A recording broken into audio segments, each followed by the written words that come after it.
Hello and welcome. My name's Angie Holden and I'm the blogger behind the Country Chic Cottage. Today we're going to talk about making sublimation gift boxes. So these are special gift boxes that have a sublimation coating on them. Then you can put a sublimation print on them and make your own custom gift boxes. So I'm using a cute gingerbread house print. However, you can use whatever print you would like. You could even customize these with names. And I have 3 sizes as example projects. However, they do come in a wide variety of sizes. And 2 of the ones I'm going to show you have a see-through window on the front. So they are great for like edible gifts or things that you want people to see on the inside. And then this version holds a 20-ounce tumbler and it doesn't have any windows. So tons of options in this video, and this is a great way to make custom gift wrap for the holidays. You could also use this for custom packaging for your small business. So let's take a look at the supplies we're going to use and how to make sublimation gift boxes. The supplies you're going to need are as follows. You'll need protective paper, heat-resistant tape, heat-resistant gloves, some kind of lint-free cloth, your sublimation blanks, and we'll take a closer look at those, and your sublimation print. Now I have these sublimation prints for free, and they print on a full 8.5 by 11 size sheet of sublimation paper. So you need to print these with sublimation ink on sublimation paper from a sublimation printer, and you do want to mirror your designs. Now you can use any design that you would like with these. I have these cute gingerbread houses. It has like some dots and things around at the top. I feel like a print like this makes this project a little bit easier because it has a ton of white area. If you have something that is a full size print, you can follow the same instructions. However, you might need to play with your seams because we will be piecing these sublimation prints together. I have 3 different sublimation blanks. Now these are sublimation blanks, so they have some kind of coating on them that allows you to sublimate on them. The first version sort of fits a 20-ounce tumbler, so it's a long, skinny box. And each of them come with the box itself, which can be folded out flat. And then it comes with tape to assemble it. The other 2 versions actually have a clear window where you can sort of see the contents, and that clear window comes separately, and we will assemble that after sublimation. And the box comes again where you can make it flat. You sublimate all of these in the same way. So let's take a look at how to prep these blanks. To prep the blank, you can set aside any window, any adhesive. We're going to use these after sublimation. You just want the box for these first steps. First thing we're going to do is just clean this off, and I just find it best to wipe it with a lint-free cloth because anything that you would use like a lint roller would stick to this paper. And then you need to find the bottom. So this is the bottom of my box. And if it's confusing for you, fold the box together so you know which is the bottom. This is the bottom of my box. This is the top. So I'm not worried about the sublimation on these bottom flaps because that will be on the bottom of the box. And then some of these top flaps will sort of fold in to the box. So you could also stop the sublimation at the seam. And you can see the seams on the box. They're basically fold lines. So I could just sublimate the area in between the 2 seams to make this a bit easier for me. Now on this box, I'll probably sublimate this area and then all the way to this top fold line, this area, then all the way to this fold line. So you'll kind of want to determine at this point for each box what area you want to sublimate. And then you do want to make sure you're on the correct side. So this side is sort of shiny and smooth.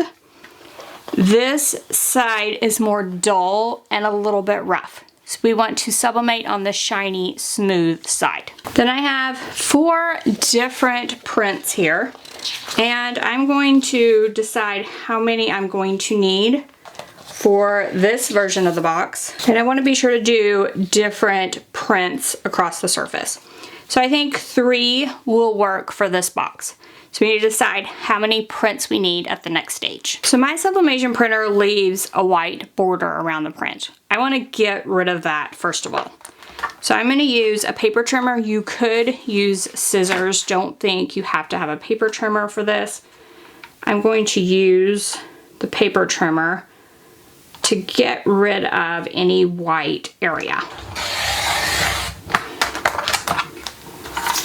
So I'm going to get rid of the white area across the bottom as well as the two sides. I can go ahead and leave the top for now because I know that this print is going to be too large for this box. So I'm going to leave that top for right now. Then I'm just going to repeat for all three of the prints that I'm using. So I've trimmed all three of these, and what I'm looking for is if I line up the bottom of the sublimation prints, do my houses look like they sort of line up? And I feel like they do look pretty good. You could rearrange these if we wanted maybe the trees in a different location. You might be able to play around a little bit with the order of the prints. And we could also use the scissors like here, maybe trim around this house so that more of the tree shows. So I can just sort of play with the prints and get the look I want.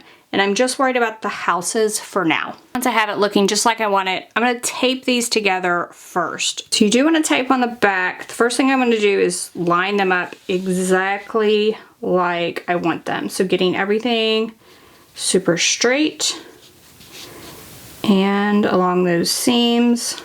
Once they're perfect, just like I like them, I'm gonna stick my tape in here, adhesive side up, stick it all the way in, and then press both of these prints down. I'm gonna repeat on this other seam.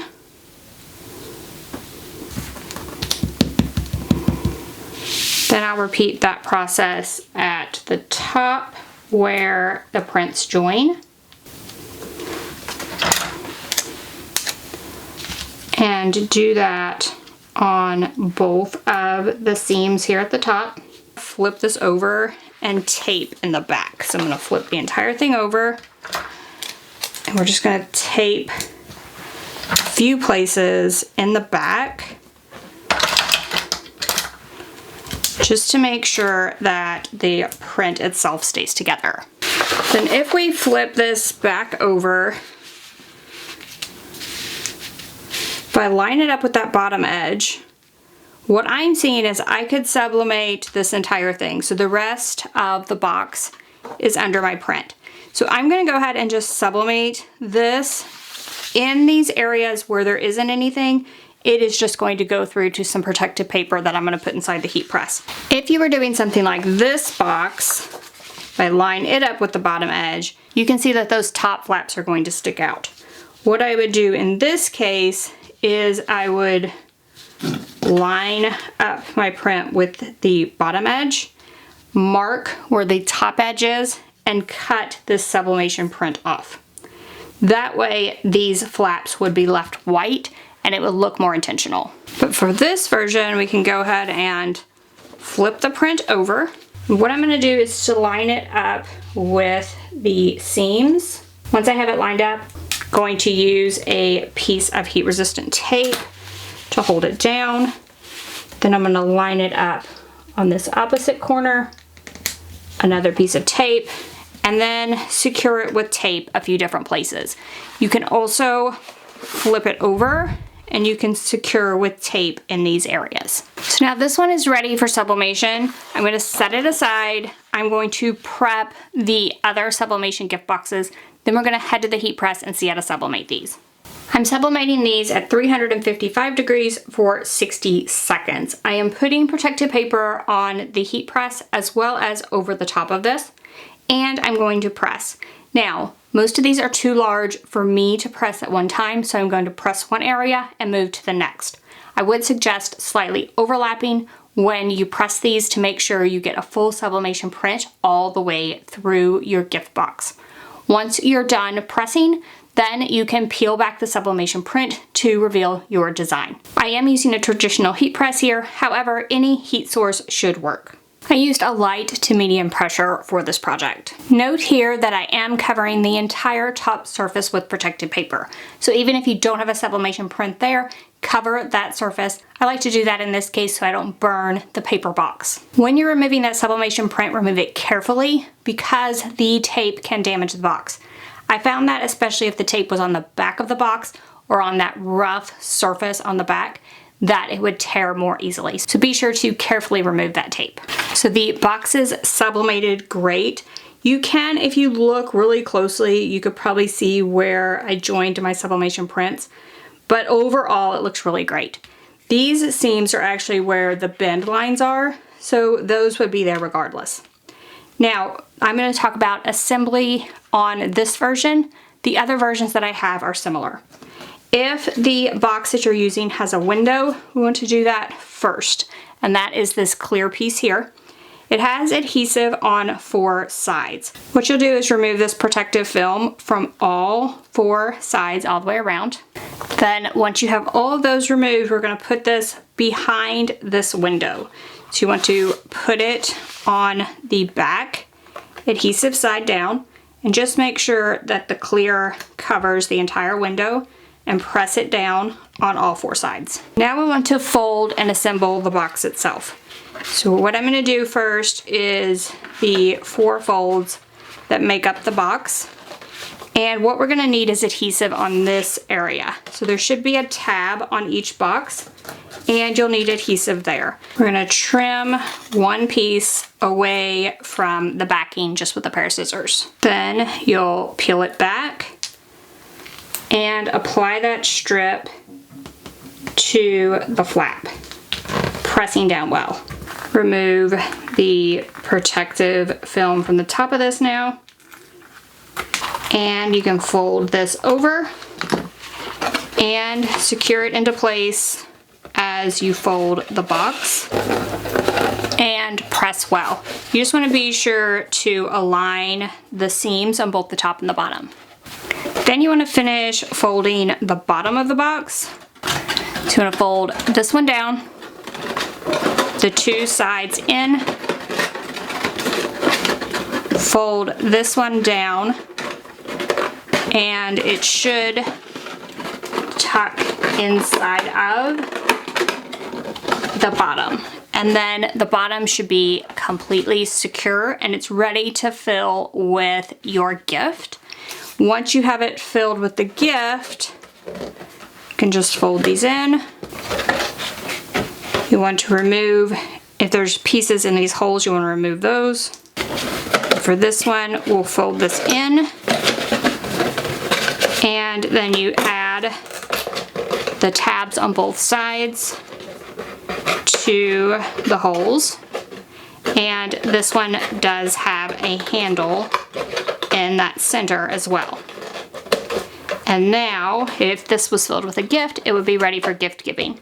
So you just repeat this for whichever of these boxes that you make. They are all a similar process. So now that we've made these, you can fill them up. You could add tissue paper inside of these if you didn't want the recipient to see through this window, or you could add something that looks cute within the window.